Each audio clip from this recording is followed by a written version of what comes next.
Buenas tardes. En nombre de la Fundación BBVA, es un placer para mí darles la bienvenida a nuestra sede y agradecerles su asistencia a la conferencia sobre cambio climático que va a pronunciar a continuación el profesor Bjorn Stevens. Esta conferencia y el diálogo del día 9 en esta misma sede entre el profesor Carlos Duarte y el arquitecto William McDonough forman parte de las actividades con las que BBVA se suma a la cumbre sobre cambio climático, la COP25. El medio ambiente es una parte central del programa de trabajo de la Fundación BBVA desde hace 2 décadas. En el año 2000 seleccionamos 2 cuestiones esenciales que hemos mantenido hasta hoy: la conservación de la biodiversidad y el cambio climático, sin duda ambas relacionadas íntimamente, pero a las que también se puede y se debe prestar atención específica. Además de apoyar la investigación de equipos y de personas y la difusión a la sociedad del conocimiento medioambiental, tenemos 2 familias de premios que reconocen las contribuciones a las 2 cuestiones que acabo de mencionar.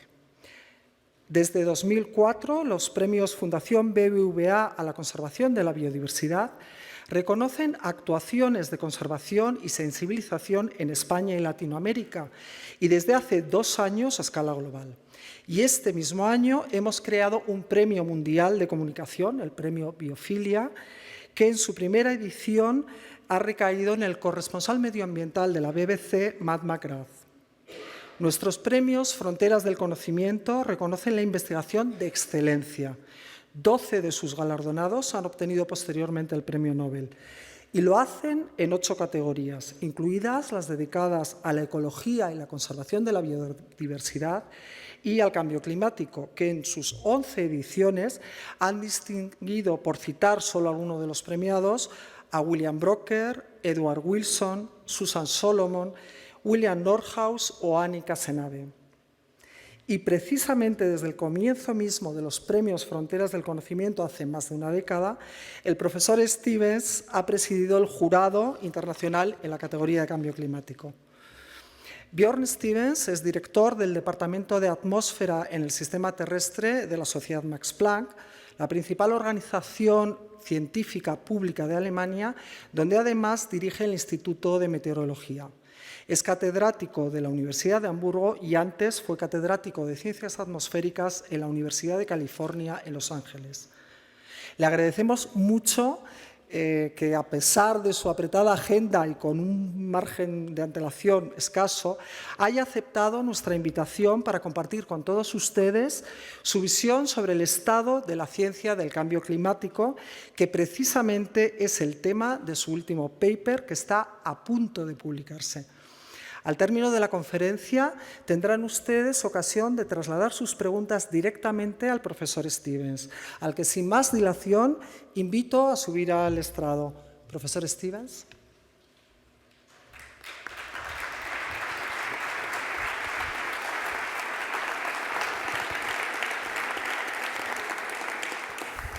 Thank you very much. Muchísimas gracias, es un gran placer. Creo que se oye bien con el micrófono inalámbrico, voy a desplazarme. Voy a intentar hablar despacito para que todo el mundo pueda oírme con calma. Gracias a la Fundación BBVA. Gracias, Silvia. Es un gran placer estar aquí en Madrid y trabajar con la Fundación BBVA, que empezó con los premios, pero también con la COP25 en la reunión cumbre. Vemos la respuesta de esta fundación y de otras para contribuir al éxito de la cumbre. Es un gran placer estar aquí con la Fundación y también intentando pronunciarme en favor de la comprensión de la ciencia, la importancia de la ciencia para la ciudad, pero también matices culturales, como organiza la Fundación BBVA. Gracias por esta oportunidad. Gracias a todos por vuestra atención. Es un gran honor y un gran placer estar aquí, formar parte de este grupo y ocupar vuestra tarde-noche para hablar un poquito de la ciencia del cambio climático. Y no sé si podré ayudar demasiado en cuanto a qué hacer desde el punto de vista político, pero puedo explicar la ciencia y al final tendremos muchísimo tiempo. Si queréis hablar, hacer un debate, formular preguntas, ideas que se prestan a controversia, podréis formular preguntas. Tengo aquí auriculares, podéis hablar español o inglés y habrá interpretación simultánea a los dos idiomas. Este es el plan para la tarde-noche. Mi charla comprende 22 diapositivas, tarda unos 45 minutos y podréis entonces seguirla. La idea de lo que quiero hacer esta tarde-noche es hacer algo que normalmente no hacemos como científicos del clima, y es deciros algo, deciros algunas de las cosas que no sabemos. Vamos a hablar de lo que nos falta por conocer. Todo el mundo en la ciencia del clima dice lo que sí sabemos, habla de lo que sabemos, porque se piensa que es importante para la conducta en la sociedad decir lo que sabemos, pero hay muchos elementos desconocidos, muchas cosas que no sabemos, y de eso quiero hablar, pero también no quiero que se confunda a nadie. Hay algunas cosas que no sabemos, hay cosas que sí sabemos, y basándonos en lo que sí sabemos hay que tomar acciones. Pero el hecho de no conocerlo todo no significa que no conozcamos nada.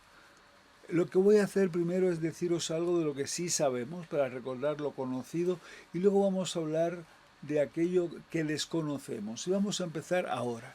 ¿Qué sabemos? Si voy a utilizar el puntero, lo que sabemos hoy día es, bueno, que hay que hacer cosas y hay muchas cosas que tenemos que saber para que las cosas sean más eficaces y efectivas. Aquí tenemos la imagen de una mujer, Greta Thunberg, una joven mujer que dice, escuchad a la ciencia. Y no vamos a hacer un debate sobre Greta, qué pensáis sobre ella, si estáis a favor o en contra, pero sí quiero decir, escuchad a la ciencia, escuchar a la ciencia para explorar qué conocemos los científicos y qué desconocemos, porque si escuchamos a la ciencia podremos discernir entre lo que dice la ciencia y quizás lo que los científicos como individuos puedan expresar. Y si pensamos en la ciencia, lo que dice la ciencia, nos dice, y voy a presentar con mayor detalle esta diapositiva, que hay calentamiento mundial debido al CO2, que esa es la causa, y lo comprendemos y sabemos esto bien. Y este es un ejemplo de un artículo publicado, este es Nordhaus, Bill Nordhaus, quien recibió el premio hace un par de años por cambio climático, el premio de la Fundación BBVA, y luego ganó el premio Nobel de Economía un año más tarde, y en el 77 ya había escrito un artículo. El mundo estaba, pues, era más frío que jamás, y algunas personas hablaban, algunos científicos empezaban a hablar de que quizás sea el inicio de la edad de hielo, una nueva edad de hielo, y en el 77 escribió un artículo donde intentaba tomar las últimas ideas de su tiempo sobre cómo el dióxido de carbono afecta al clima. Y trató de decir cómo va a cambiar esto en el futuro, pensaba él. Y desde la década de los 50 y los 60, la gente intentaba ver cómo el CO2 afectaba el dióxido de carbono y la transferencia energética a la atmósfera debido a la radiación, lo que es la transferencia por radiación. Y luego escribió un artículo sobre el cambio climático y cómo podría ocurrir un cambio climático por un incremento del CO2, teoría cuantitativa y suficiente información para que Nordhaus, que no era físico, tomara una teoría e intentara extrapolar en el tiempo y ver qué pasaría en el futuro. Y entonces intentar imaginar qué deberíamos hacer en términos de la economía, en términos de políticas energéticas. Trabajaba Nordhaus como joven, era un postdoctorado que trabajaba en un instituto en Austria. Trabajaba en la economía y políticas energéticas y decía, esto hace falta, estudiar el CO2.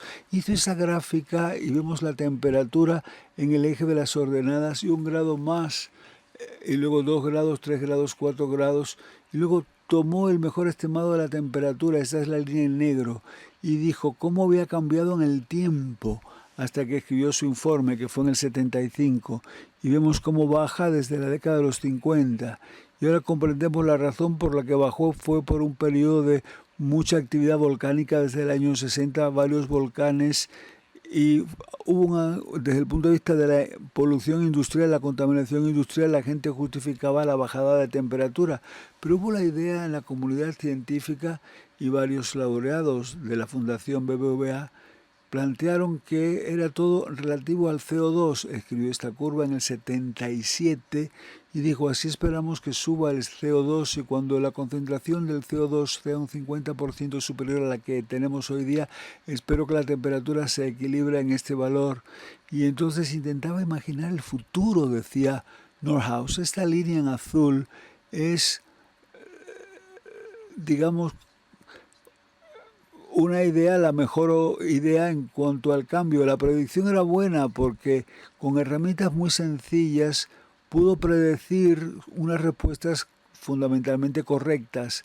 No sabíamos si subiría o bajaría y él dijo sube, sube y llegó a un 80% de coincidencia con la realidad.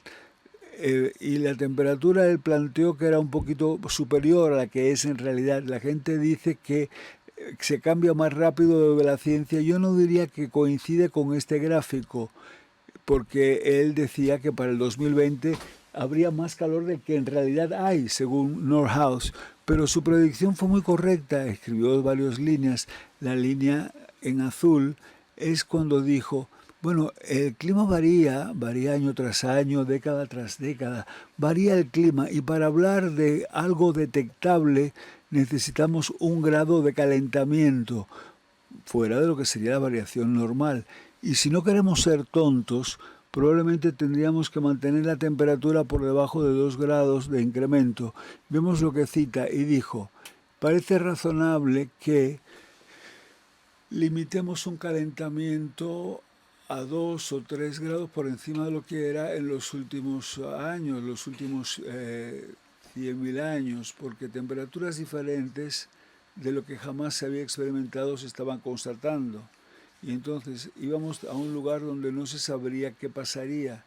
Y pensaba Nordhaus, es algo como buena diana a considerar. Luego se ha tomado como la diana de los 2 grados, que hay que mantener por debajo de 2 grados Celsius de incremento. No es un planteamiento científico, es una idea que decía que, bueno, mientras más alta es la temperatura, peor es la situación. Y él dijo 2 grados y lo planteó Nordhaus. Y luego dijo qué hacer, cómo variar la economía, cómo afectaría esto. Planteó lo que era la tasa de carbono, poner un impuesto sobre el carbono. Y luego dijo, el tema central para los economistas, climatólogos y otros científicos sigue siendo cuán claros son los cambios proyectados o la incertidumbre en cuanto a cómo será el clima y por lo tanto en cuanto al nivel de control a que debemos aspirar a tener. Solo si sabemos más precisamente cómo las cosas van a cambiar, podremos controlar mejor cómo el sistema va a evolucionar. Y también reconoció lo difícil que sería llegar a acuerdos, porque cambiar algo como las políticas energéticas es una acción mundial y la capacidad mundial de tomar decisiones es pequeña. Esto dice la ciencia y básicamente también 40 años más tarde, 42 años más tarde, se comprobó que tenía razón en lo que decía y otros científicos de su época también. Y yo intenté en esta diapositiva, que estará en la página web, intenté en pocas palabras especificar lo que creo que han sido los elementos principales en cuanto a la que la ciencia nos dice. Es que Nordhaus y los otros tenían toda la razón. La temperatura está subiendo. La energía térmica de los océanos aumenta, baja la capa de hielo, aumentan el nivel de los océanos. El Ártico se calienta a mayor velocidad que el resto del planeta y lo que es el terreno se calienta más rápidamente que el océano. Y con esto viene la expectativa de un ciclo hidrológico intensificado.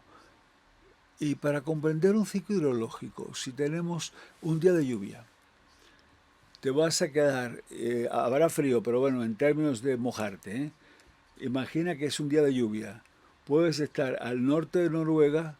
¿Y cómo te lo imaginas cuando estás ahí, en una formación en el norte de Noruega? No parece que llueve mucho, es como esa lluvia, es una llovizna, o puedes estar en la lluvia del bosque tropical, donde sería la intensidad de lluvia terrible.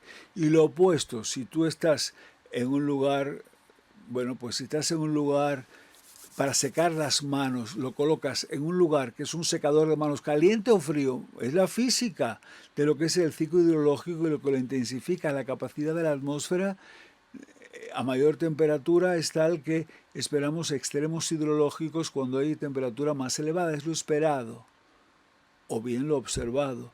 Pero también sabemos que la carga de gases de efecto invernadero, el CO2, el metano y también el dióxido de nitrógeno aumenta y el océano se hace más acídico. Y los humanos somos responsables del incremento de estos gases sin precedente. Esa edificación de los océanos, súper rápida, pero es la geología. La geología es lenta, es decir, que para una rapidez comparada con la geología es como ganar una carrera a una a un caracol que vaya muy lento, ¿no? Pero bueno, estamos hablando del tiempo de la evolución, que tiene sus implicaciones. Cada uno de estos planteamientos puede ser confirmado por muchas líneas de evidencia científica, no solo un estudio, no solo un científico. Muchos científicos dicen, mirad todo esto una y otra vez desde diferentes perspectivas. La gente tiene objetivos, la gente puede decir, esto está mal y puede verificar qué iba mal. Pero algunos de los premios del BBVA van asociados en la categoría de cambio climático a todo ello. Nordhaus esbozó cómo evolucionaría el clima basándose en unas teorías muy rudimentarias, las de Nordhaus. Hubo muchas razones por las que podían equivocarse esas teorías y hemos pasado 45 años investigando todos y cada uno de esos puntos. Y nos queda la misma imagen con la que se empezó. Luego tenía razón, así es la ciencia, no es tan rápida, se prueban las cosas y terminamos con una imagen. Y vamos a ver esto entonces, y esto es la parte donde digo que no se equivoque nada, nadie. Lo que no sabemos es más divertido. Vemos que cambia el clima en formas profundas y es difícil volver atrás. Sacar el CO2 es difícil, consuma mucha energía y hay que pensar qué hacer con ello cuando lo sacamos. Y luego las consecuencias del calentamiento global del océano, de la acidificación oceánica, es algo tangible. Hay que ver cuántas cosas van asociadas al calentamiento mundial, pero tenemos que impacta en la forma de vivir nuestras vidas. Y luego el calentamiento continuado sigue y sigue y sigue a medida que pasa el tiempo y este calentamiento implica riesgos. El riesgo no significa que las cosas vayan a suceder, significa que podrían suceder. Entonces ese calentamiento continuado plantea riesgos y a fin de cuentas si vamos a extrapolar en periodos muy largos de tiempo también está claro que va a cambiar el planeta de manera que será difícil seguir viviendo en él, pero esto es en un futuro muy lejano, nuevamente. Debido a estos elementos, cuando digo escuchad a los científicos, escuchad a la ciencia, digo que es prudente hacer todo lo que podamos. Y ahí voy a ser muy modesto. La gente me diga que resuelva problemas y le digo, me encantaría poder resolverlo, pero lo importante es, me satisfaría mucho que no empeore el problema, porque la cantidad de CO2 va aumentando cada año. Entonces lo que quisiera por lo menos es al menos no empeorarlo, al menos dejar que el problema cese, que no empeore, deje de empeorar. Y entonces, cuando vemos las grandes preguntas que nos planteamos en la sociedad, yo le llamo la pregunta de la mitigación, en una forma de vamos a mitigar ese calentamiento reduciendo las emisiones del CO2 y a veces en matemáticas se puede hablar de resolver ecuaciones diferenciales en una forma débil, en una forma fuerte. Los matemáticos conocéis la forma débil, que es la forma más fácil, y luego la forma fuerte es la más difícil. La forma débil es deberíamos mitigar esto reduciendo las emisiones y creo que la ciencia sin lugar a duda, dice sí, tenemos que mitigar. Pero la pregunta difícil es cuánto y cuán rápidamente vamos a reducir las emisiones, cuán rápidamente necesitamos cambiarlo todo y qué pasa si no lo hacemos así. Y esta es la pregunta de la mitigación fuerte. Y aquí la ciencia ayuda menos. Y por otra parte está la pregunta de la adaptación. Entonces, ¿se va a calentar el mundo aunque dejemos de incrementar el CO2 hoy día? ¿Cómo vamos a prepararnos para estos cambios que son inevitables?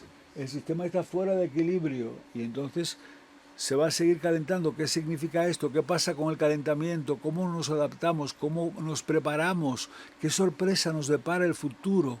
Le llamamos la pregunta de la adaptación, adaptation question, el punto 3. La primera pregunta es fácil, pero nos lleva tiempo en resolverla. No hay que debatirlo, está claro. La segunda pregunta de cuán rápidamente hay que reducir emisiones es el reto para los científicos. Los científicos nos damos una palmadita en la espalda diciendo ayudamos a la sociedad a resolver el primer problema, pero el trabajo es otra cosa, es resolver el tema de reducir emisiones y vamos a dedicar el resto de la charla a hablar de ello. Y aquí tenemos 3 ejemplos de cosas que los científicos no nos dicen, no hablan de ello. Imagina que queremos que el mundo no sea o no se caliente más de una determinada cifra. Puedes, al escuchar la cifra, la gente dice 2 grados Celsius. Me encanta, es el cumpleaños de mi esposa el 2 de febrero, 2,2. Entonces, bueno, a la gente le encanta el 2, a mí también. Y la gente dice que no se caliente más de 2 grados Celsius. Y vuelve a la idea de Nordhaus. Y no quiero más de 2 grados Celsius de calentamiento respecto a la temperatura del pasado. ¿Cuánto CO2 podemos admitir? ¿Cuánto podemos admitir como diana de carbono en la atmósfera? Todo dependerá de cuán sensible sea la temperatura a una determinada cantidad de CO2. ¿Cuánto se calienta si añado el CO2? Es lo que llamo la sensibilidad climática del planeta. Cuán sensible es a una cierta cantidad de emisiones de CO2. Y en este gráfico aquí lo que he mostrado es la 6ª generación de personas que construyen modelos e intentan poner todo su conocimiento en esos modelos y ver cuán sensible es el modelo para decir que se va a duplicar el CO2. Si se duplica la cantidad de CO2, ¿qué pasa? Sube 2 grados, 3 grados. Nordhaus dijo 2,5 grados. Hace 10 años, cuando la gente hizo este ejercicio por la 5ª vez, la respuesta fue de 2 a 4,5. Y ahora que lo están haciendo nuevamente con los nuevos modelos, dicen de 2,5 a 6 o algo así, o a 5,5. El punto no es, y no se deben tomar estas cifras en forma literal, el problema es que hay mucha incertidumbre. Aunque se diga que son buenos modelos, vamos a estar más aquí abajo que arriba. Entonces, si el clima es muy sensible a la cantidad de CO2, entonces no se puede meter demasiado carbono antes que se caliente más del objetivo. El objetivo era menos de 2. ¿Cuánto carbono podemos meter en la atmósfera? El planeta es sensible en este modelo y nos dice, bueno, casi que hemos llegado ahí, no se puede meter más carbono en la atmósfera. Bueno, estos modelos nos dicen que podemos meter carbono como siempre hemos hecho. Es una gran diferencia en base al modelo. Cuando hablamos de mitigación, cuán rápidamente hay que actuar para alcanzar un objetivo, hay mucha incertidumbre porque los modelos no son claros en cuanto a la sensibilidad del planeta a la cantidad de CO2. Se calientan los océanos y se reduce el CO2 y baja el calentamiento, pero cuánto y cuán rápidamente no está claro. Eso es una cosa en lo cual la ciencia no nos ayuda demasiado. La forma fuerte de mitigación, strong form of mitigation. Y otra parte complicada aquí, lo vemos aquí, estamos aquí en España, África, Sudamérica, Australia, y nos dice los cambios de la pluviometría. Lo tenemos en azul, el verde, el marrón es que decrece. Y el mismo tipo de modelo que la gente utilizaba para decir el cambio de pluviometría, cambio de lluvia. Y cuando vemos estos puntitos, los modelos, pues prácticamente todos hablan de que aumenta la pluviometría. Y cuando vemos estos puntos en forma de rayita es que los modelos proponen cosas diferentes. Y lo primero es que como los modelos están de acuerdo, no significa que los modelos digan lo mismo, no significa que tengan la razón. Los modelos son semejantes, es normal que coincidan, pero cuando no están de acuerdo el problema es aún mayor. Entonces nos gusta que estén de acuerdo porque parece que sí, que hay algo que podemos comprender. Y aquí lo que vemos es que cuando entramos en patrones de pluviometría, el trópico está cubierto por estas cifras, por esta rayita donde dice hay zonas secas, hay zonas de lluvia. No sabemos qué va a pasar en esas regiones en el futuro, no lo sabemos. Las regiones secas van a aumentar, que es lo que la gente piensa, pero ¿cuánto van a aumentar? Las regiones húmedas se van a contraer, pero basándonos en algo muy impreciso, una herramienta muy imprecisa, que no tenemos gran confianza en ello.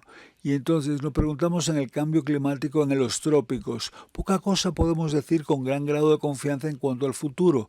Y esto, si queremos adaptar el cambio climático, si hablamos de pequeñas islas o naciones o áreas que se basan en la pluviometría, en la lluvia, o qué ocurre cuando en África, por ejemplo, como el Sahara, qué ocurre, el hambre y la hambruna que había. ¿Recordáis qué pasaba y qué va a pasar si desaparece la selva tropical? Eso nos interesa saberlo, pero no tenemos una buena idea de qué va a suceder. Y lo otro, yo no sé si la gente ha estado siguiendo la prensa.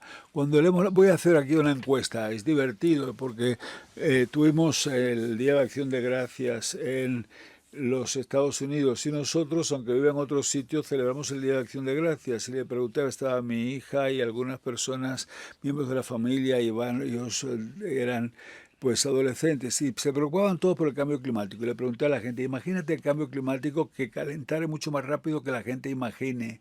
Es decir, que el cambio climático estuviese en el peor de las hipótesis posibles, la mayor velocidad de calentamiento imaginable, y que se funde el hielo en Groenlandia. Y entonces 50 años, 100 años, 200 años, 500 años, 1000 años, ¿en cuánto tiempo? 5000 años. El orden, ¿qué pensáis? Pregunté yo. Y que alguien me diga, se calienta en la peor, algunos cientos, en lugar de 0 a 2 grados de calentamiento son 10. Le preguntas al mejor científico y le dices, si se va a fundir el hielo en Groenlandia a toda velocidad, ¿cuándo terminará de fundirse? ¿Cuántos pensáis que de aquí a 100 años? Levantar la mano. ¿Cuántos de aquí a 100 años? ¿200 años? ¿50 años?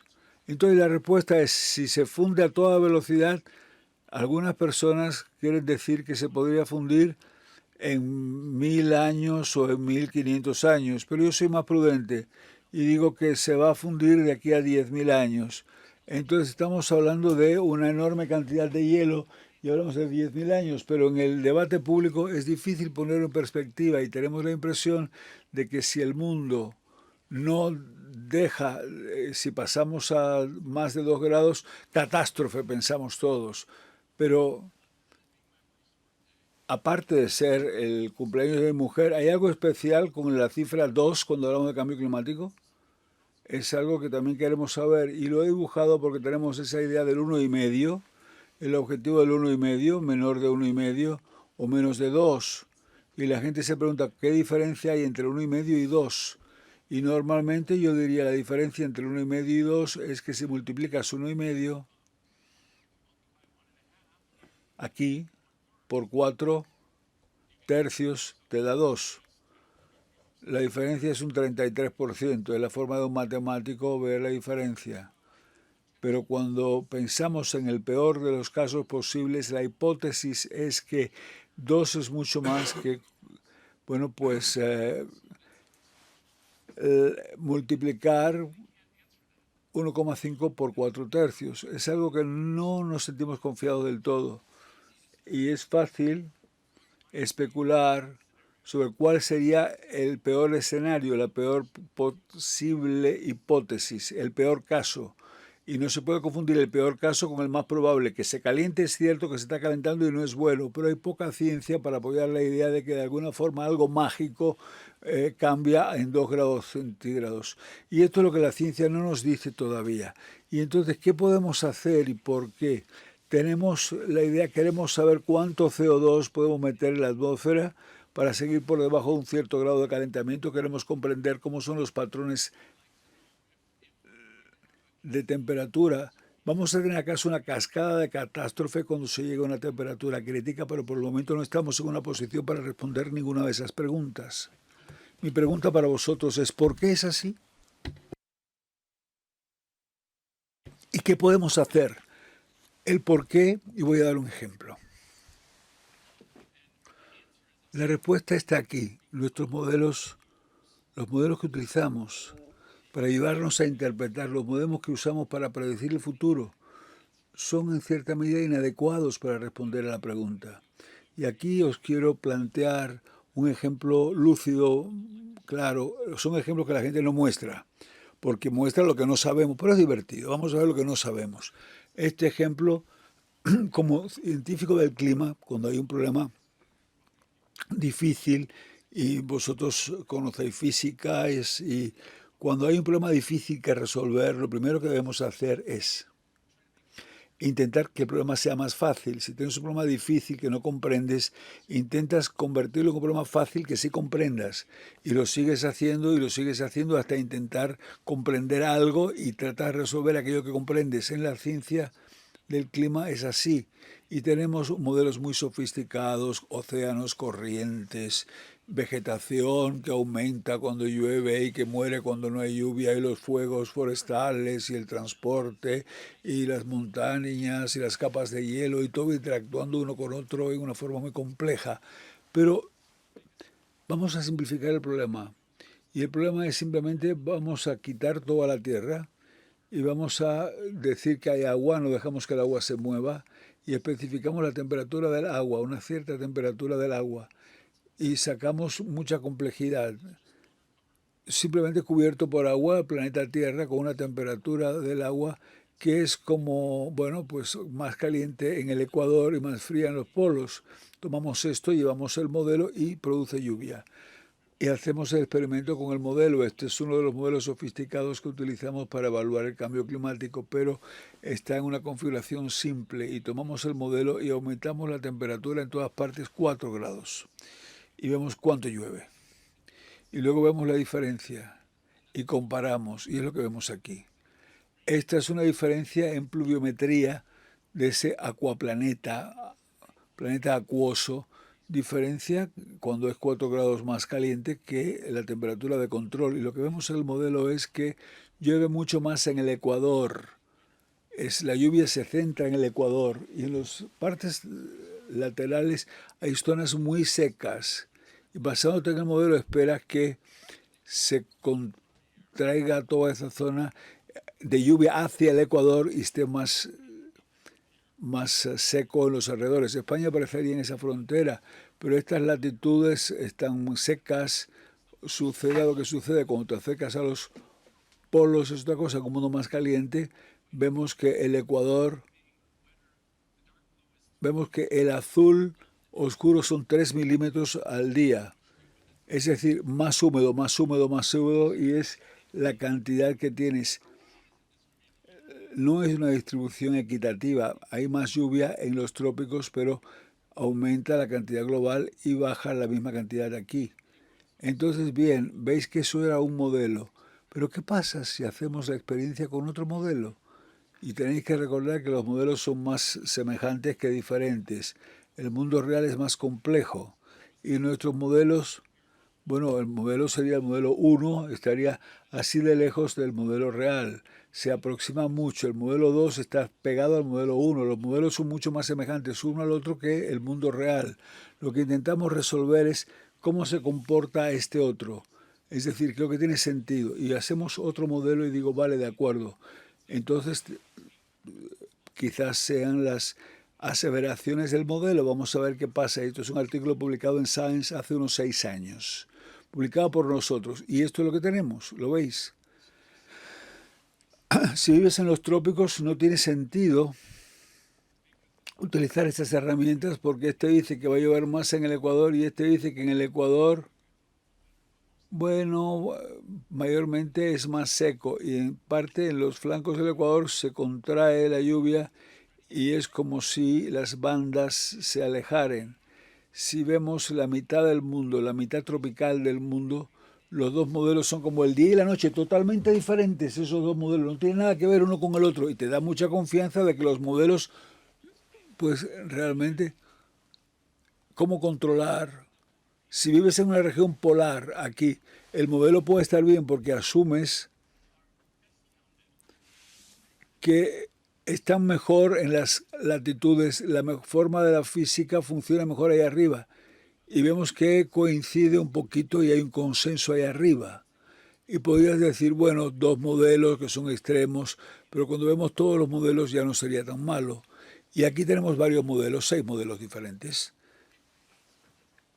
Y te pido que dibujes y le doy a cada cual un dibujo para hacer, no creo que seas tan creativo para tener tantas diferencias de matices como vemos en la pantalla. Todos estos modelos, estos dos, plantean lluvia en el Ecuador, pero esto está seco en el centro, este es asimétrico, este otro no tiene nada que ver. ¿Quién sabe qué es este? Y este otro, nuevamente, los modelos climáticos basados en la convección parametrizada tienen una distorsión en cuanto a la circulación tropical y no hay una evidencia en cuanto a las proyecciones de los cambios de lluvia.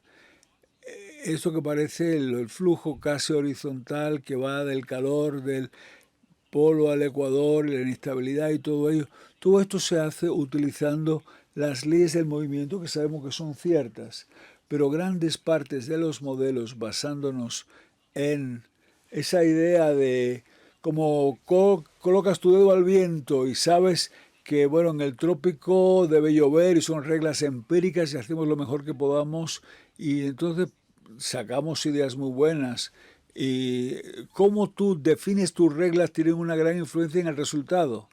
Y a esta actividad le llamamos la parametrización. Un parámetro es el número que tú fijas, un parámetro, el parámetro es el valor tal. Y entonces representa la pluviometría y la forma en que funciona la lluvia. Intentas hacer una parametrización estadística con algún parámetro que tú has establecido y que rige la relación, por ejemplo, en cuanto a la temperatura del océano versus la temperatura de la atmósfera. Y entonces son las reglas estadísticas como si fuera el rule of thumb, es la regla del pulgar, que desde muchos años la hemos puesto y pensamos que al final de cuentas las diferencias no serán tan grandes, sino establecerán diferentes respuestas. Pero sí, lo hemos encontrado y vemos que son muy diferentes. Aquí tenemos los modelos climáticos basándonos en las leyes de las físicas y aquí tenemos dos modelos. Un modelo es el tipo de modelo que utilizamos para el sistema climático y aquí vemos, está oculto en la atmósfera, esto está cerca de la superficie, esto está a 20 kilómetros de altura, altitud de 20 kilómetros, aquí los Alpes y esto está mirando hacia el norte de Alemania, una tormenta que va hacia el norte de Alemania, un solo día para ver cómo funciona el modelo y en la parametrización hay pocas reglas, es decir, el modelo de clima y hablamos de intentar resolver cómo evoluciona y para esto hay que dividirlo en trocitos y en el modelo climático cada pieza, cada parte es muy grande y establecemos reglas para ver cómo llueve y se dice, ¿debe llover? Sí, debe llover. Y la siguiente regla es, el programa te dice cuánto va a llover y cuánto debería llover y calcula entonces la cantidad de agua en base a la pluviometría y si hay mucha agua, entonces te dice el resto está en las nubes y lo que no cae es lo que queda en forma de nube. Y aquí tenemos en azul la lluvia y el blanco es la nube y aquí tenemos las que están congeladas, ice clouds, las nubes ya congeladas en hielo. Y en el modelo de forma en que se establecen las reglas es lo opuesto a cómo funciona en el mundo real. Si tú, quieres crear lluvia, tú lo que haces es crear nubes y luego provocas lluvia. Es más fácil decir, primero tú creas la lluvia en el modelo y lo que no llueva queda en nube. El modelo lo hacemos al revés y tenemos cosas particulares y este es el aspecto de las nubes en el modelo y parecería ridículo, pero esto es cuando lo divides en trocitos pequeños y simulas el movimiento del aire y colocas el aire, cómo se condensa y forma nubes y forma lluvia y luego se condensa y vemos aquí esta gran cantidad de corrientes convectivas, esas nubes convectivas, es una imagen totalmente diferente abajo de lo que hay arriba, totalmente diferente de la interacción de una nube con otra. En este es totalmente diferente, conectado a través de la circulación, a través del movimiento, diferente uno del otro, totalmente. Y hemos confiado desde hace mucho tiempo que podíamos resolver el problema climático utilizando estos truquillos para representar estas cosas, como la lluvia. Y lo que hemos encontrado es que no tenemos tanta suerte, habrá que utilizar la física real, lo que es difícil pero posible hoy día. Y voy a entrar en ello dentro de unos instantes. Voy a dar otro ejemplo. No solo la lluvia, sino también las nubes. En el modelo representamos ello. Pero otra cosa difícil cuando hacemos el modelo sobre el clima es la nubosidad. Las nubes se forman porque el aire va hacia arriba y se condensan y a veces se convierte en lluvia, otras veces no. Y cuando vemos el sistema climático, el problema del clima es que tenemos una energía del sol, la energía solar, que va hacia el ecuador y la superficie, y la energía del sol, la energía solar, calienta la superficie y luego se redistribuye, y luego en el espacio. Y el clima es este intercambio energético, la energía solar, y luego perdemos la energía mediante la radiación infrarroja hacia el espacio.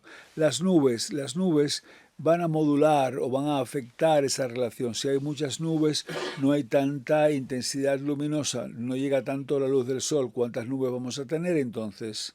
Nadie lo sabe. No hay ninguna teoría sobre la nubosidad. ¿Cuántas nubes hemos tenido en el pasado? Nadie lo sabe, no se supo. Entonces, el gran problema de los modelos climáticos es que cuando vemos las nubes no ocurren por razones físicas reales. Es una especie de regla del pulgar. Es lo que llamamos la nubosidad. Y lo que rige la nubosidad. En Alemania establecí estas mediciones en Barbados porque se trata de la costa este de Barbados, en este punto, y es interesante porque está en el Océano Atlántico a unos 14 grados, 13 y medio al norte, 60 al oeste. Y lo vemos desde aquí y podemos ver lejos, podemos ver muy lejos en cuanto a la curvatura del planeta. Vemos que 5.000 kilómetros más allá tenemos a Senegal, tienes que mirar hacia el norte. Y entonces ahí estamos en este borde donde los aventureros y los vientos que volaban desde África hacia Barbados. Y aquí tenemos cómo forman estos vientos y es muy importante en cuanto a los modelos climáticos de representación del cambio climático. En algunos modelos cuando calienta hay más nubes y no calienta tanto. En otros modelos cuando se calienta hay menos nubes y se calienta mucho.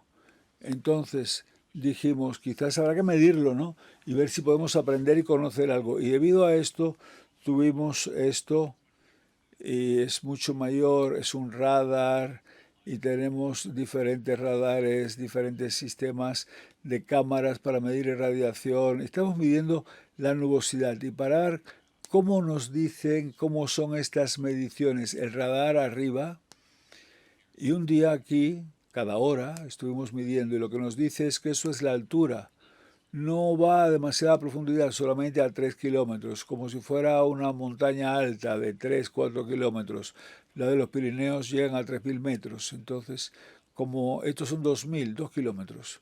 Y lo que vemos aquí en colores es que la mayor parte de esas nubes se forman a una altura que depende de la humedad del aire, 700 metros, y lo vemos la base de la altura y puede ir a alturas diferentes, pero todas tienen una determinada altura constante. Lo que vemos aquí en azul, una vez que vemos esto en naranja, es como una gran cantidad de lluvia. Esto es cuando ves el naranja en el centro, significa que llueve. Y entonces cuando llueve, y bueno, se presenta la pluviosidad. Y luego vemos cómo en estas capas que vemos aquí se distribuye y lo vemos de esta manera. Y lo hicimos durante 10 años. Podemos ver días cada día y acumular datos y qué pasa con la nubosidad. Y lo que encontramos es que se pueden repartir de esta forma. Y esto lo hizo un francés experto. Y lo que hizo fue, vamos a hacer el recuento de todas las nubes que están aquí en su base a este nivel. Y vamos a llamarle a estas nubes, le llamamos nubes secas, y dijo cúmulos secos. Y vamos a hablar de la nube húmeda y le coloreó en azul.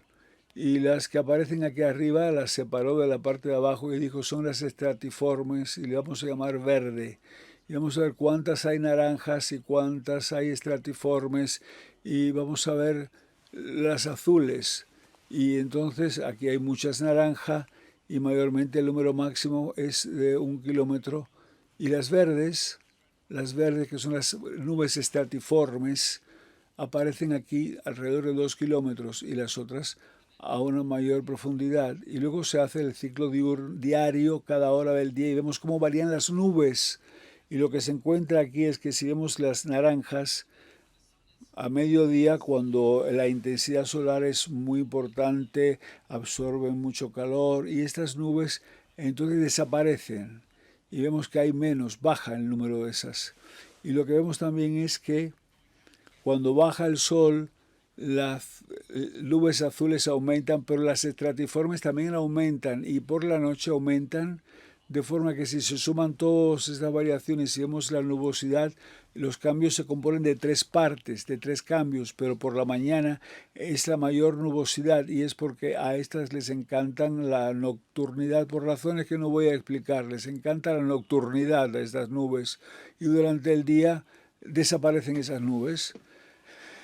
Y puedes tomar un modelo de simulación numérica, un modelo numérico para intentar representar todo ello. Y eso que aparece aquí, pero este es un modelo donde he distribuido en trocitos de 150 metros, como el complejo donde nos encontramos, no las salas, sino 150 metros, es decir, una calle y media. Y vemos aquí la misma imagen.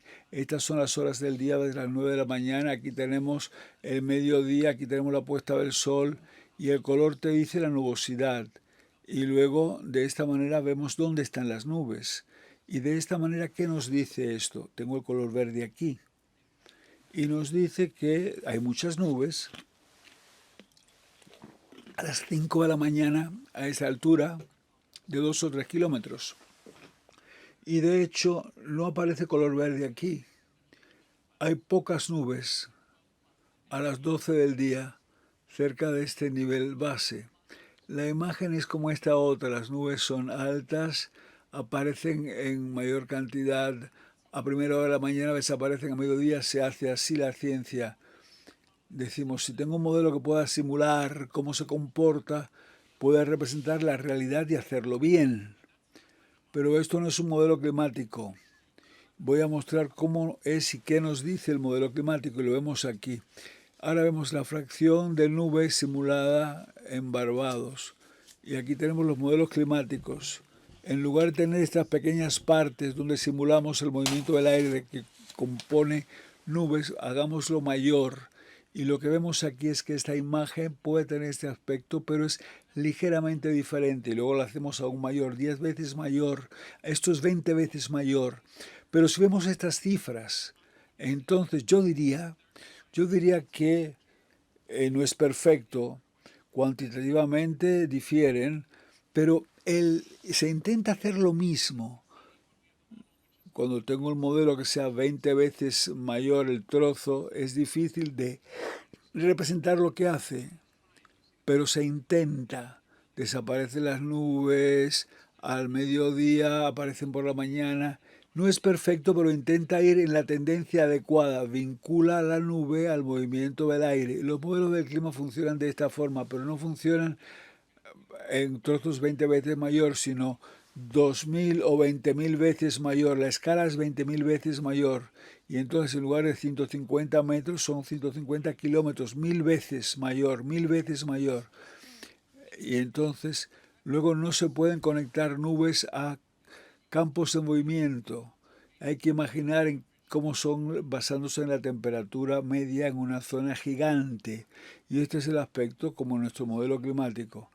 Y esto no es algo que vas a mostrar a nadie, nunca lo muestras porque no es así, este no es como el otro. Es algo que no mostramos y hemos estado trabajando durante mucho tiempo en ello. Este es otro modelo desarrollado en el Servicio Climático Alemán, pero no tenemos ni idea, es diferente. Y podemos encontrar algunos modelos de clima que lo hagan mejor, pero luego hay otras cosas que las hacen peor. Luego intentar decir cómo se comporta la nube, cómo es la pluviometría y la lluvia en modelos es muy difícil, asunto difícil. Por eso los modelos no funcionan. ¿Y qué hacemos con esto? Si los modelos son tan poco adecuados, entonces voy a dar 2 ejemplos. Antes, decir de modelos basándonos en la física, modelos sofisticados, modelos que utilizan grandes ordenadores, toda esa comprensión que está ahí. Y quiero mostrar 2 de los grandes problemas que os he mostrado. Y podéis decir, bueno, ¿y por qué no creemos?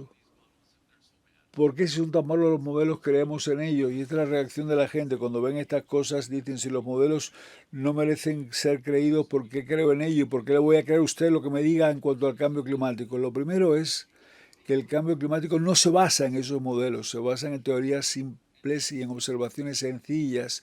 Y en estos modelos lo interesante es que incluso aunque los modelos sean tan diferentes, aunque sean tan diversos, la imagen general no cambia. Entonces la imagen global de que se calienta el mundo porque hay más CO2 es así, sigue siendo así, todo queda igual. Entonces lo divertido del CO2 y del calentamiento es que hagas lo que hagas, la imagen sigue siendo igual, y esa es una de las razones por las que los científicos del clima, independientemente de que los modelos sean tan diversos en ciertas medidas, están cada día más convencidos, porque en cierta medida los modelos son tan locos o más que el mundo real, y esas diferencias, a pesar de las diferencias, responden al incremento del CO2 más o menos de la misma manera, un factor de 2. Todos se calientan, ya sean 2 grados o 4 grados. Pero esto es la razón por la que los modelos, el que no sean precisos, no nos llenan de duda, no pone en duda lo que se ha dicho. Entonces, esto es un gran problema, un viejo problema de hace mucho tiempo. La gente intenta durante 6 generaciones hacer mejores modelos y es más difícil de lo que pensábamos. ¿Qué hacemos? Es un viejo problema. Y el por qué pensamos que lo podemos hacer mejor ahora. Y sí lo podemos hacer, la razón es que a lo largo de un largo periodo de tiempo, cuando la gente empezó a desarrollar estos modelos hasta ahora, los ordenadores se han ido haciendo más rápidos, más rápidos, más rápidos, mejores ordenadores, hasta llegar a un punto hoy día donde podemos empezar ahora a simular al mundo entero, como los ejemplos que he mostrado que sí tenían una buena representación de la nubosidad. Entonces, de esta manera, podemos simular al mundo entero ahora con estas nubes de arriba en lugar de estas que aparecen abajo. Y esto es porque los ordenadores han llegado a un punto de desarrollo donde nos permiten representar al mundo en pequeñas partes y podemos recoger las nubes y la precipitación considerando un nuevo tipo de modelo, y voy a mostrar un ejemplo de ello ahora. Voy a mostrar el nuevo tipo de ejemplo ahora. Estos son los ordenadores rápidos, un modelo de prototipo en que hemos estado trabajando en nuestro laboratorio, donde simulamos no en 100 kilómetros, en un trozo de 100, ni en cuanto a 25 kilómetros, sino 2,5 kilómetros, 2,5 kilómetros. Hacemos de esta forma esta malla y podemos empezar a simular el movimiento que hace la lluvia y crea la nube, y ya no hay que hacerlo a la ligera con el dedo pulgar para ver con humedad qué iba a pasar, ¿no? Entonces, en los últimos años lo que ha sucedido es que no solo podemos hacerlo, sino que muchos grupos lo pueden hacer, lo están haciendo, y aquí tenemos un ejemplo, un artículo que hemos publicado este año, que acabamos de escribir, donde 2 de mi grupo y un grupo de Japón dijeron, vamos a tomar los nuevos modelos para ver cómo se comparan. Y a medida que lo dijimos, recibimos llamadas del mundo entero diciendo queremos hacerlo también, podemos hacerlo también. Encontramos que muchas personas en laboratorios de todo el mundo empezaron a hacer lo mismo y fueron capaces de utilizar modelos, y hay 10 modelos aquí, y uno de ellos es una imagen satélite. Y nadie se apostaría una comida conmigo, a menos que sea una comida muy barata, para decirme cuál es el de satélite, porque todos se parecen y muchísimo. El punto es que hemos llegado al umbral en el trabajo con los ordenadores, donde en periodos cortos podemos simular al mundo con mucha más fidelidad, con mucha más exactitud y con más física que nunca antes. El problema es que estos modelos los hemos trabajado 40 días y 40 noches, 40 días y 40 noches, y elegí 40 días y 40 noches no es que sea religioso, sino es que, bueno, pues es infinito, es una eternidad, para el clima es una buena cantidad, 40 días y 40 noches. Y entonces vamos a aplicarlo al cambio climático para trabajar en cuanto a las reglas, y no es que resuelvan todos los problemas, pero algunos sí pueden resolver, y hace falta un gran esfuerzo, pero voy a dar una idea de cerca en cómo se comportan, y esto viene de hace un par de años. Y este es un ejemplo de celdas de 2 kilómetros y 84 millones de celdas por nivel, cómo se conectan la precipitación a los movimientos, y esto no existe en los modelos existentes. Y vemos aquí en la introducción, pensando, doy las gracias al gobierno alemán y a todos los que nos apoyaron en este proyecto. Vemos cómo los huracanes empiezan en la zona del sudeste asiático y es interesante en el mundo real. Es muy difícil formar nubes y este enfoque convección alrededor del ecuador. Vemos en este modelo cómo lo vemos en un color azul oscuro. Este es el sistema de tormenta. El sistema de tormenta existe, está bien hecho para representar todo esto. Los modelos climáticos existentes más que nube y lluvia en el trópico. Vemos las nubes estratiformes en la zona de la costa oeste, cómo llegan y desaparecen durante el día. Y luego con el modelo podemos hacer un zoom y podemos intentar comprender acercándonos cómo se pueden vincular las nubes a este movimiento de campo. Y vemos aquí la Amazonia y vemos en la parte de abajo, vemos la precipitación, cómo se forma en un día de verano. Estás ahí, de repente pues llega el aire frío y te llueve y llega la tormenta, y eso le llamamos, es como una tormenta instantánea de verano. Pero todo va conectado a este campo de movimiento y todo va interactuando de una forma muy natural. Pero en nuestro modelo climático existente tenemos que ver e inventar cómo funciona en Barbados. Hacemos este zooming que mencionaba anteriormente. Aquí tenemos Barbados, una isla de 20 kilómetros, y nos acercamos a la sección y llegamos a 150 metros por celda. Y entonces no parecen nubes, pero a medida que se desarrolla el movimiento vemos cómo parecen más nubes. Ahora sí parecen nubes, y cómo llueve y tenemos estas de arriba. Y vemos este tipo de sombrero plano, ese tipo de sombrero, como ese sombrero que cubre, ¿no? Ese tipo de boina que te cubre. Físicamente representamos el sistema climático, pero requiere una inmensa cooperación, la colaboración de los científicos a nivel mundial, y debemos hacerlo juntos para sacar partido de ello. Y casi llego al final, me quedan 2 o 3 diapositivas solamente. Entonces, si os quedáis dormidos, es hora de despertaros porque estoy a punto de terminar. Entonces, por favor, despertaos. En el inicio había modelos muy estadísticos, todo era estadístico y hacíamos reglas sobre cómo se comportaba todo. Y en la década de los 50 a los 70 buscamos la forma de sustituir algunas de las reglas estadísticas por reglas físicas, basándonos en mucha física. Así el calor se transportaba del Ecuador a los polos y dio lugar a esa generación de modelos climáticos que seguimos teniendo hoy día, y se puede ver cómo iba del Ecuador al polo, pero no de la superficie a la atmósfera. Y ahora estamos en una posición donde tenemos los primeros modelos que pueden simular el clima. Esto fue un salto adelante que tuvo lugar en los años 60, y estos son los modelos en que desde entonces hemos estado trabajando. Pero queremos dar otro salto adelante, donde podemos simular la transferencia de calor desde el punto de vista vertical, y todo depende de la transferencia vertical del calor. Dar un gran salto adelante, y ese gran salto adelante permitirá desarrollar modelos más cercanos a la física. Y de esta forma también tiene otra ventaja. Hoy, cuando desarrollamos modelos sobre el clima, es muy difícil utilizar datos porque los modelos sobre el clima no simulan lo que se observa, sino es un promedio lo que se simula. Y tú observas lo real, hay que traducir o calcular la media y compararlo con lo real, o ver lo real basándote en el promedio. Pero es una traducción que corta la comunicación entre la gente que recoge los datos y la gente que desarrolla modelos. Y en estos modelos realmente simulamos lo mismo que se observa, es decir, conectamos a los que observan al mundo con aquellos que intentan simular o que intentan modelizar ese mundo. También estamos más cerca de los impactos, la forma en que sentimos el impacto. A la gente le encanta hablar de la huella de carbono. ¿Qué pasa con el carbono? Bueno, pues sacan los árboles el carbono de la atmósfera y luego vuelve. ¿Y cómo mueren los árboles? ¿Sabéis cómo mueren los árboles?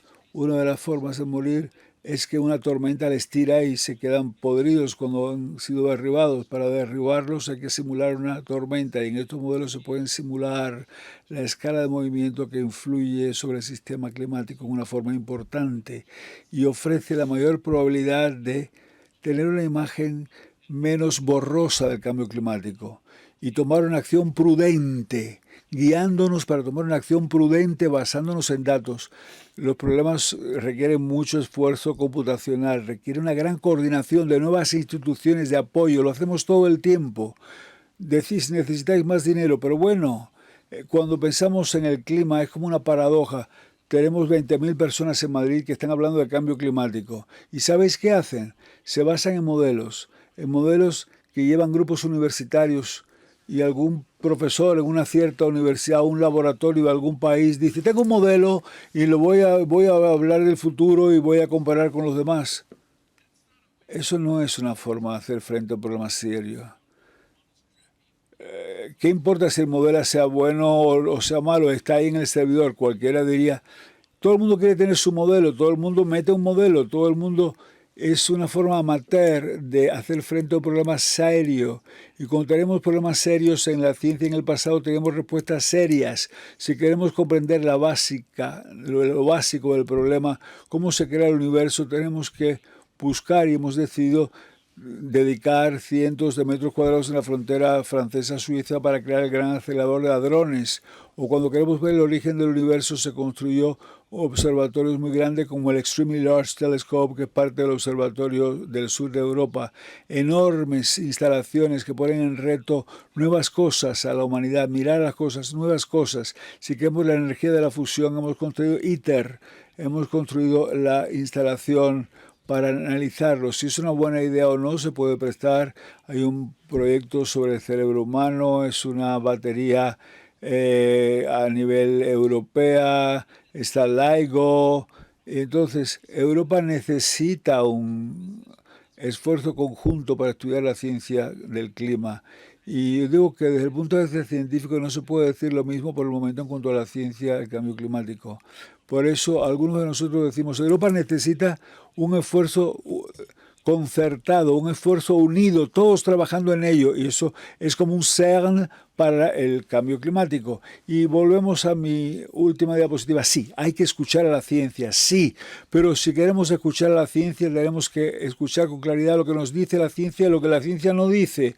Y lo que dice la ciencia es que sin lugar a dudas, y lo dice así, tenemos que reducir las emisiones de gases de efecto invernadero si queremos dejar de empeorar el problema. No hay duda, eso es cierto, pero a menos que hablemos de lo que no dice la ciencia, nunca nos pondremos en tela de juicio para hacer las cosas mejor, para ser mejores. Y es un gran dilema en las ciencias, porque los científicos han dudado a la hora de hablar de lo que no saben, porque la gente utiliza eso en una forma de un debate político para decir, tú no sabes nada, pero no. Hay que asumir el riesgo de lo desconocido y decir ser más sofisticado, y no solamente es asumir el riesgo. Y me resulta difícil hablar en matices políticos. Nosotros queremos comunicar claramente y por eso no me gusta la idea de intentar decir cosas en una forma diferente de como la veo. Y lo que veo hoy día es que hay grandes retos en la ciencia del clima. Hay grandes problemas que hay que resolver, pero a menos que hablemos con profundidad sobre ello no vamos a hacerlo bien. Gracias por vuestra amable atención, ha sido un placer. Muchísimas gracias.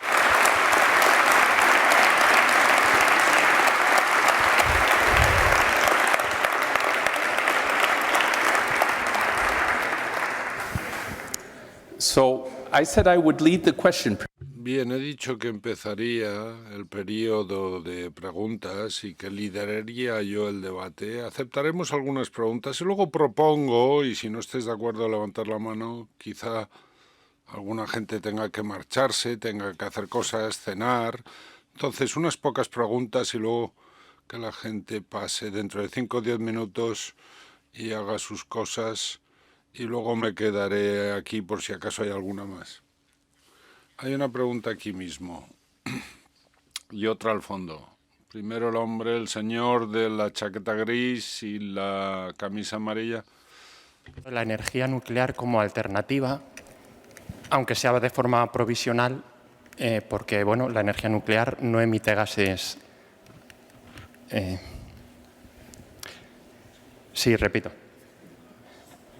Vale. Quería preguntarle si es usted partidario de la energía nuclear como alternativa, porque la energía nuclear no emite gases de efecto invernadero. Y hasta que encontremos algo más rentable y limpio, no sé si usted considera que es una buena opción. Bueno, tengo menos información sobre la energía nuclear. La pregunta es que ¿qué creo sobre la energía nuclear? La gente que no ha seguido la pregunta en castellano o en inglés La pregunta es ¿qué hacemos en cuanto a la energía nuclear? Porque no tiene emisiones de gases, si estoy a favor o no de la energía nuclear. Y voy a dar una respuesta rápida. Yo, bueno, pues no he dedicado suficiente tiempo ni tiempo de investigación en cuanto a formas alternativas de energía ni en equilibrio energético, con lo cual no soy una fuente altamente informada, pero tengo el presentimiento de que mucha gente seria cree que la energía nuclear ofrece más oportunidades para resolver problemas de lo que creemos o se piensa. Una de las formas es que la gente habla de proliferación y esto es una cosa y otra cosa son los desechos nucleares. Si consultas el potencial de proliferación, hay gente que puede utilizar la materia nuclear para hacer armas, pero si no, es una alternativa atractiva y los que desarrollan armas nucleares dicen que hay tecnología que se puede hacer y se puede reducir la vida media y se puede hacer un residuo de bajo grado que no tenga potencial armamentario. Y yo no sé, no tengo esa información, pero es lo que dicen los que saben. Se estigmatiza lo nuclear en la sociedad, de forma que no se debate eficazmente y como resultado aquellos como yo, por ejemplo, no tenemos información. Yo no puedo informar. Lo único que puedo decir es que creo que sería un error el no considerar seriamente en todas las opciones. Hay que pensar en todas las opciones y hay algunos que creen que lo nuclear puede ser viable. Si esto fuera cierto, hasta que hay que dedicar tiempo a pensar sobre ello. Es la mejor respuesta que le puedo dar. So the woman in behind you. La señora que está detrás de usted, sin el apoyo de países como China o las superpotencias que emiten tanto carbono y tantas emisiones, todos estos estudios, todos estos esfuerzos no son inútiles.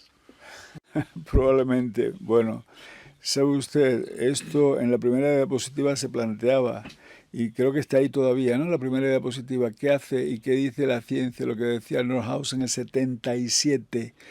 Dijo, ¿cómo podemos, si lo tenéis aquí, cómo podemos pensar negociar una estrategia de control internacional entre países con intereses divergentes? Decía Nordhaus. Y era válido entonces como es válido hoy día, sigue siendo válido. Por eso, hasta qué punto los países perciben ese interés en hacer algo en lugar de hablar sobre algo, es algo importante. Es una estrategia maravillosa hablar de un problema porque parece que lo resuelve, pero solo hablan. Y si yo no quiero hacer nada de cambio climático, pasaría todo el día hablando de ello para distraer a la gente de ese tema, apartarles del tema, inundándoles hablando del tema. Los países, bueno, Nordhaus lo decía, él también planteaba, y creo que con razón, planteaba desde el punto de vista económico, y no es mi campo, él planteaba que debemos utilizar elementos de formar bloques de países de tipo comercial para decir esto es la norma, como no aceptamos el trabajo infantil, tampoco debemos comerciar en términos equitativos con países quienes no respetan, no practican un buen respeto del medio ambiente. ¿Funcionará esto o no? Eso es un debate para los economistas. Pero yo sí creo que cuando planteamos un problema y se ha puesto el dedo sobre la llaga, y lo que me preocupa es que si mencionas cualquier problema, a menudo tiene algo que ver con los efectos de la acción humana global, mundial. Podemos actuar en tantas formas diferentes, ya sea la reducción del CO2 o llevar plástico a los océanos o acumular riqueza. La forma en que alguna gente acumula enormes cantidades de riqueza es simplemente por una escala global de sus actividades.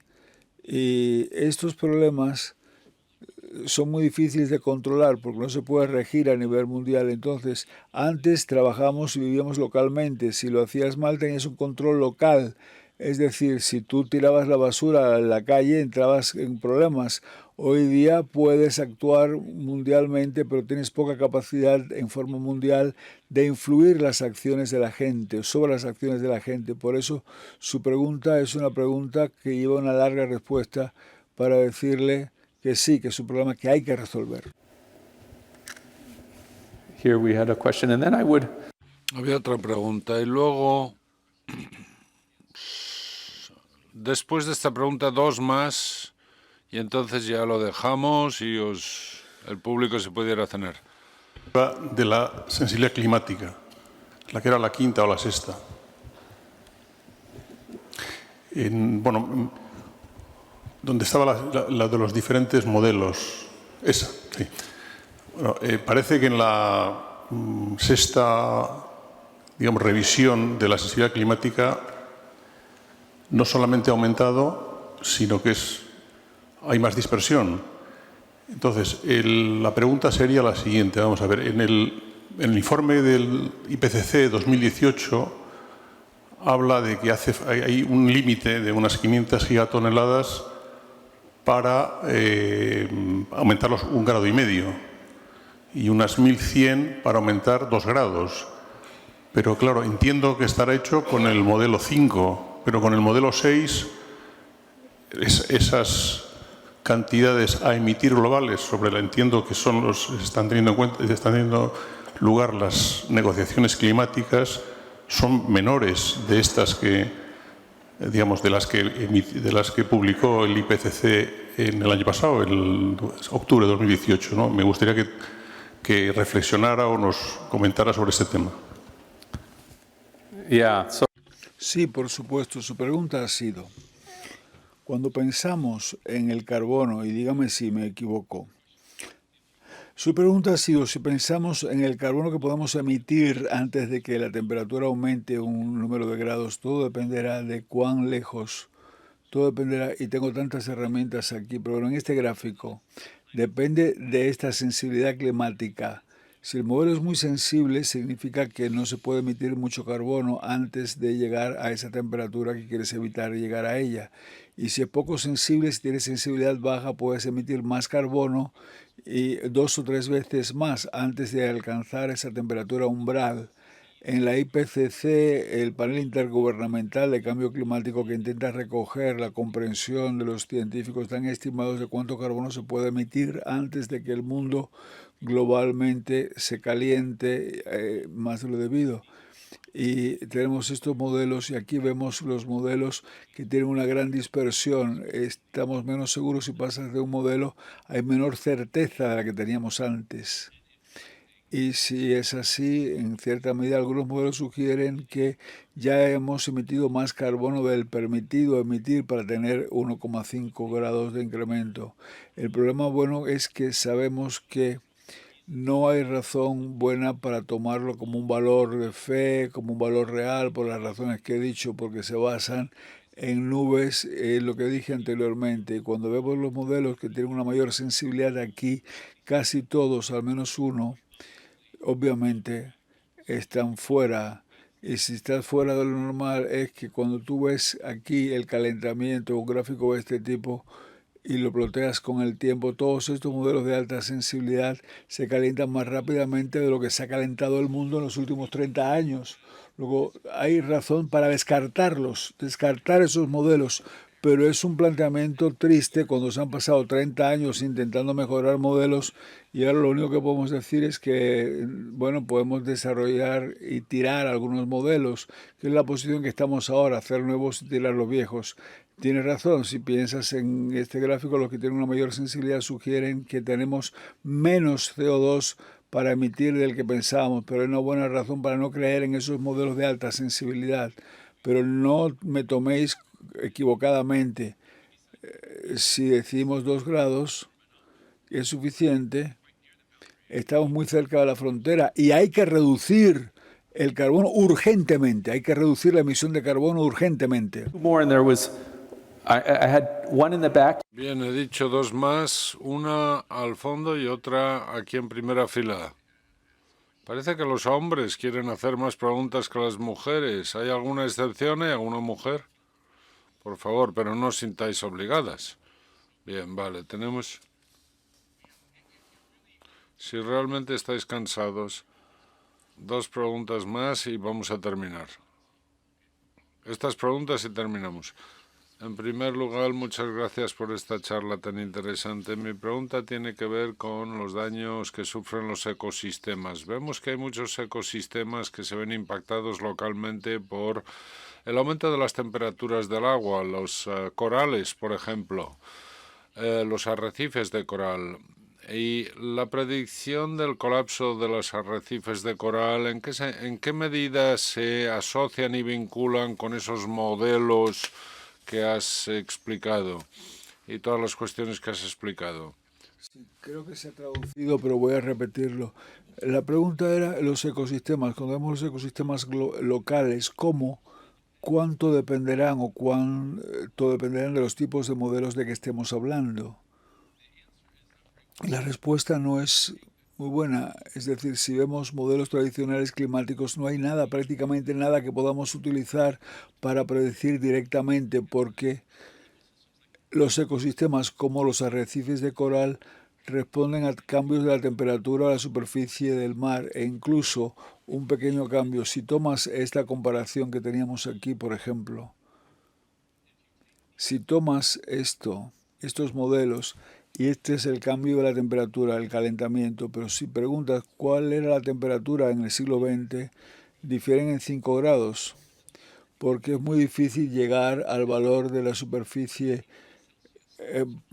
alrededor de 15, otros serán 18, otros serán 13, y el rango base será mucho mayor que la sensibilidad de lo que muchos de estos ecosistemas tendrían, y por esa razón nunca vemos la temperatura absoluta, siempre lo que vemos es llamar una corrección del sesgo, subtraemos entonces el aire, pero mi colaborador, Chen Palmer, y yo, si encontramos esto, que las cosas colapsaren por un pequeño cambio de 2 grados, ¿qué significa tener un modelo que tenga 3 grados de diferencia de precisión? Porque todas esas cosas deberían haber colapsado antes. Y tenemos una contradicción en la ciencia. Los modelos, no sé, por un lado, son fascinantes, interesantes, pero cuando lo ves en detalle, tiene muchos problemas internos que intentamos corregir de la mejor forma posible, pero no son herramientas muy fiables para responder a tus preguntas como la que acabas de hacer en cuanto a los arrecifes coralinos. Tienen muy poca especificidad de estos modelos y solo tendremos especificidad corrigiendo los modelos en cuanto a sus sesgos. Aquí, luego estas dos de aquí.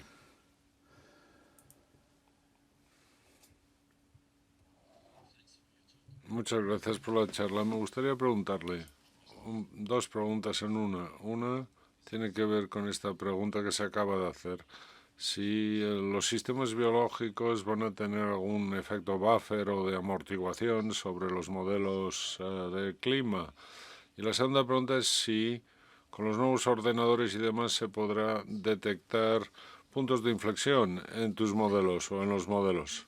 Sí, estamos hablando del sistema de tampón o de amortiguación y es una pregunta muy importante en cuanto a puntos de reflexión. Dependerá de lo que escuches, quién eres, cómo te pongas para escuchar, qué periódicos leas o escuches.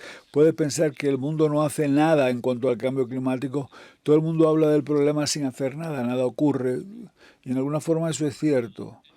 Pero también puedes pensar que el cambio climático se ha exagerado y que la gente habla mucho y dice que mueren los bosques y la gente muere y que es un problema de alarmismo medioambiental, dice alguna gente, que tienen algunos. Hay otra gente que tiene el criterio de que estamos llegando a una catástrofe. Si aumenta medio grado, pues se va más allá del punto en que ya nos vamos por el precipicio. La evidencia científica del punto de inflexión es súper delgada y llegas a la idea de que es diferente como estás al borde de un abismo. Hay muchos artículos publicados en los últimos días y toman 7, 8, quizás hay alguien que pueda describirlo, pero son 7 u 8 puntos de inflexión con cambios catastróficos que han ocurrido y los conectan unos con otros. Y entonces destacan lo que podría ser el peor de los casos. Pero cada uno de ellos es poco probable de que se puedan conectar en la forma en que ese artículo sugiere. Lo mejor que se puede decir es que en el peor de los casos, todo lo que tenemos, que sabemos hoy día, no da apoyo a la idea de que el mundo sea tan frágil. Pero no tenemos buenas herramientas y queremos acaso asumir el riesgo.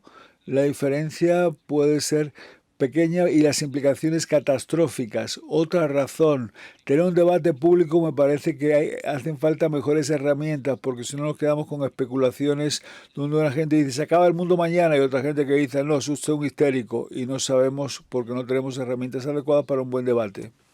And then you in the red as second. Bien, la mujer de la derecha y luego la de rojo en segundo lugar. Las dos últimas preguntas. ¿El sol y las manchas solares, de las que tanto se ha hablado, desempeñan un papel en todo este proceso de cambio climático? The spots of the sun. Sí, las manchas solares.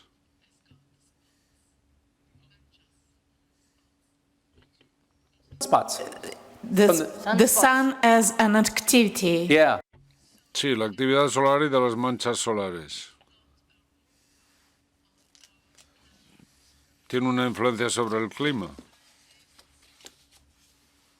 Los científicos que han... Sí, sé de lo que usted habla, las manchas solares.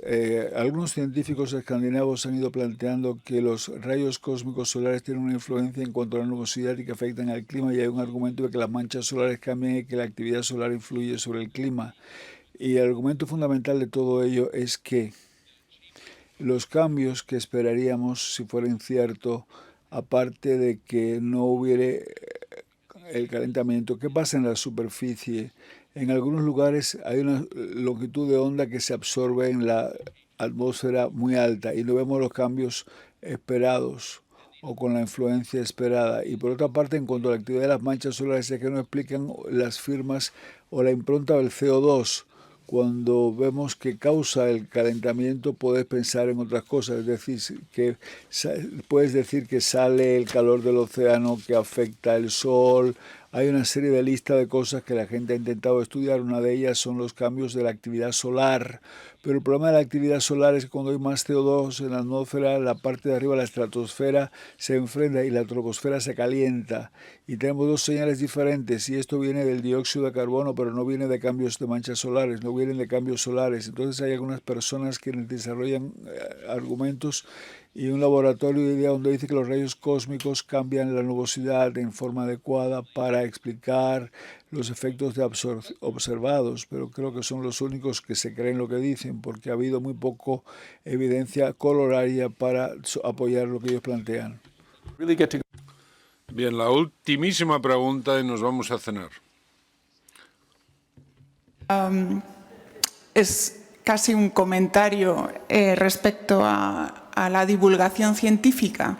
Me ha parecido muy interesante pues, tu propuesta de hablar de lo que no se sabe para poder avanzar, pero me pregunto también si depende de con qué público se debe hablar de lo que no se sabe científicamente. Lo digo por efectivamente cómo pueden tomarlo algunos tomadores de decisiones que no les interesa hablar de lo que no se sabe para tomarlo en el sentido que no nos interesa, ¿no? Entonces, esta cuestión de buscar alianzas también y trabajo conjunto entre los científicos para avanzar sobre lo que no se sabe, ¿no crees que quizás se deba limitar a este ámbito más académico o quizá con gente como los que estamos aquí, que estamos interesados, pero la divulgación científica no debería subrayar los aspectos en los que sí se conocen, sí hay certezas o, digamos, mensajes más positivos y siempre relacionados al final también con un modo más sostenible de vivir, porque finalmente, aunque no tengamos muchas certezas, hay datos suficientes para poder afirmar que la vida, que el modo de vida que llevamos no es suficientemente sostenible.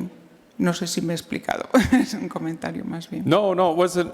I understood. No, si le he comprendido bien, no ha sido nada confuso, es una idea muy lógica. ¿Cómo comunicamos la ciencia al gran público?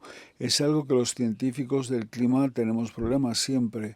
Se toma el enfoque y se dice, vamos a hablar solo de lo que sabemos, dicen algunos. Y lo que sucede es que hay consecuencia negativa de ello, porque la gente no aprecia entonces lo que no sabemos y no se da cuenta de lo que no conoce. Y hay dos cosas, los jóvenes no se interesan por el tema y solo se habla de lo que sabemos. Y a los jóvenes les fascina resolver lo desconocido. Es decir, imagínate que hablas de una ciencia ante un público general. Tienes que dar a los medios y al público el sentido de que hay mucho por descubrir, problemas que hay que resolver, cosas que aprender, y la sociedad necesita dar apoyo a esto, a esa aventura hacia lo desconocido, y el clima es parte de la aventura hacia lo desconocido, pero a la vez no quieres amenazar ese consenso tomando acciones muy responsables de grandes problemas. Y creo que está dividida la opinión, pero no estoy seguro si es una buena idea lo que practico. Quizás de aquí a algunos años me he dado cuenta de que era un enfoque inadecuado, pero yo creo que como científicos lo más importante es intentar hablar con claridad y con sinceridad. Y los activistas, los políticos, los comunitarios que hacen actividades y organizan cosas creen que es más fácil hablar en una forma más, digamos, buscando la acción, pero si los científicos no hablamos con sinceridad, si no hablamos con sinceridad, dejamos a la sociedad un poquito en situación de vulnerabilidad. Así lo creo yo, puedo estar equivocado, su comentario lo acojo con beneplácito, es una experiencia y vamos a ver qué ocurre. Y quiero dar las gracias a todos por su amable atención, que tengáis una noche maravillosa y voy a hablar con vosotros en forma bilateral si os interesa. Muchísimas gracias por vuestra amable atención.